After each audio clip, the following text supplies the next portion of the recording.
Hi everybody, and right now we are on Chapter 2, Part 1, Topic 1, Writing Equations. So what this is going to look like is just like the very first topic that we covered in Chapter 1, where we're translating a sentence into a numerical equation. Before we did expressions, now we're doing equations, and it's not much different. The only difference is that we're going to see, if we look at number 1, the word is. And when we see the word is or is equal to, we need to write an equal sign. Everything else is just the same as it was when we were writing expressions.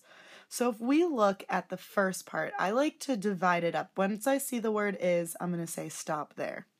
53 plus 4 times the letter B.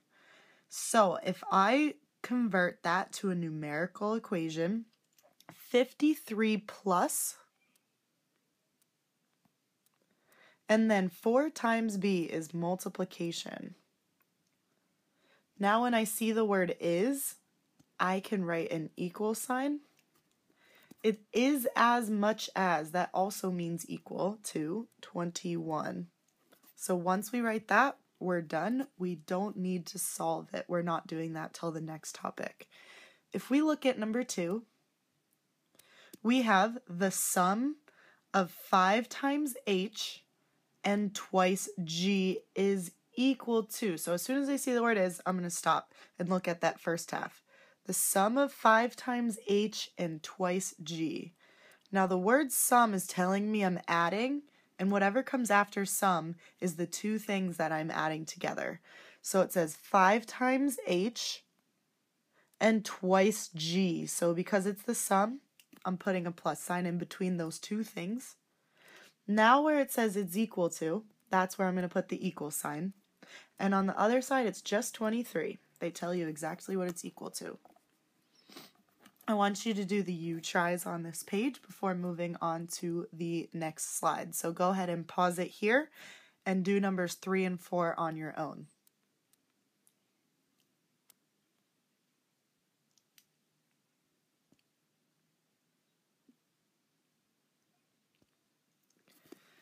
All right, so now for numbers 5 and 6, it's a little bit different. We are going to use applications. So what that means is we're going to write formulas or anything that has to do with real world stuff. So if we look at number 5, we're showing an equation that relates temperature in degrees Kelvin to degrees Celsius. So if we look at, it's telling us that the variables are Kelvin, which is K, and then the word equals. So that's where we're going to have the equal sign. So before the equals, it says degrees Kelvin K. So that variable K is going to equal the rest of this statement, 273 plus degrees Celsius C. So plus means add, 273 plus degrees Celsius is represented by the variable C.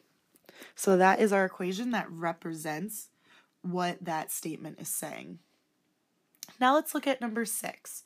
It says that we are looking for the sum S of the measures of the angle of a polygon is equal to 180 times the difference of the number of sides n and 2. So that is a mouthful. So first I want to look where it has the word is or is equal to, and that's right here. So before we do that, I'm going to look at what comes before the word is. The sum S of the measures of the angle of a polygon. So all that is saying is we're going to write S equals the sum S. That's the variable that it's telling us is equal to what comes on this side of the equation. So 180 times the difference of the number of sides n and 2. So if we remember that difference is a grouping, so we're probably going to need parentheses.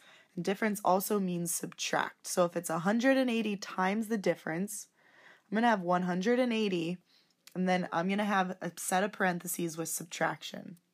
It says the number of sides n and 2. N comes first, 2 comes second. So that is our second equation on this slide. S equals 180 times the difference of n and 2. Go ahead and do the U tries, and that is it for tonight's notes.